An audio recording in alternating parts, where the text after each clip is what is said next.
faut avoir un ticket, Danny, pour voir un film. Et justement, j'ai le ticket. Dès qu'il sort d'une salle obscure, Bobo Léon dégaine son micro-baladeur et commente le film qu'il vient de voir. Je ne veux plus entendre parler de film. Ciné Parler, sur Cinéma Radio. Je suis sûr que t'adores les répliques de cinéma du genre « Fais-moi plaisir » ou « Je suis ton pire cauchemar ». Et celle-là, qu'est-ce que t'en dis? Les babiles débiles du babouin nubile. www.cinemaradio.net. Ah, tu l'attendais pas, celle-là, hein? Et sur toutes les plateformes de podcast.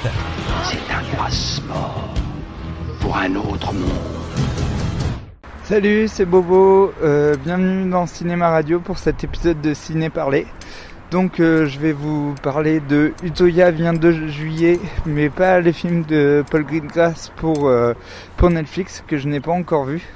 D'ailleurs, si j'ai pas le temps de monter cette chronique d'ici mercredi et que j'ai le temps de regarder le film mercredi de Paul Greengrass, je la réenregistrerai après pour pouvoir comparer les deux films.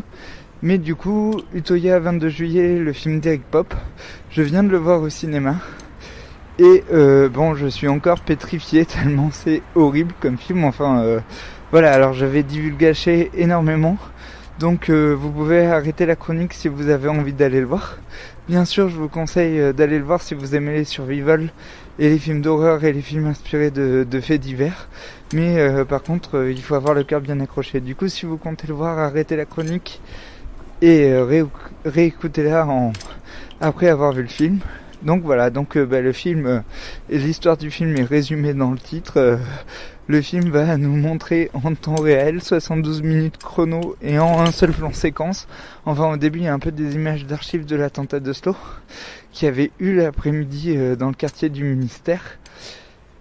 Et donc le film va nous montrer en temps réel la tuerie d'Utøya. Alors c'est un film qui pose bien sûr plein de questions morales. Qu'est-ce qu'on a le droit de montrer? Qu'est-ce qu'on n'a pas le droit de montrer?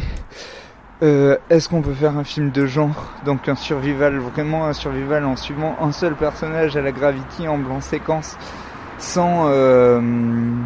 Enfin voilà, basé sur un fait divers où il y a des gens qui sont véritablement morts.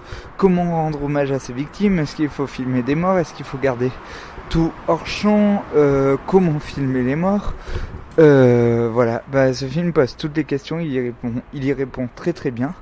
Donc c'est très violent, même si on voit pas de sang ni personne tomber à terre parce que la plupart du temps les choses sont hors champ.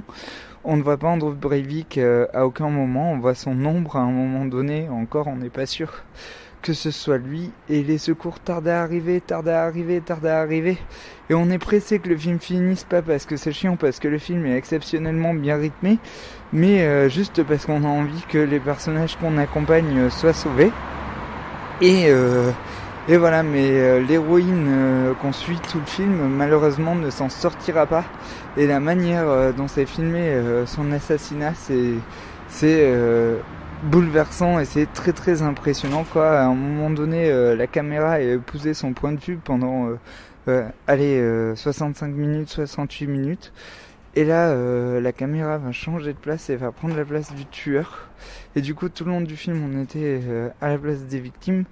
Et maintenant, on est du côté du tueur. C'est un film très très impressionnant, assez violent.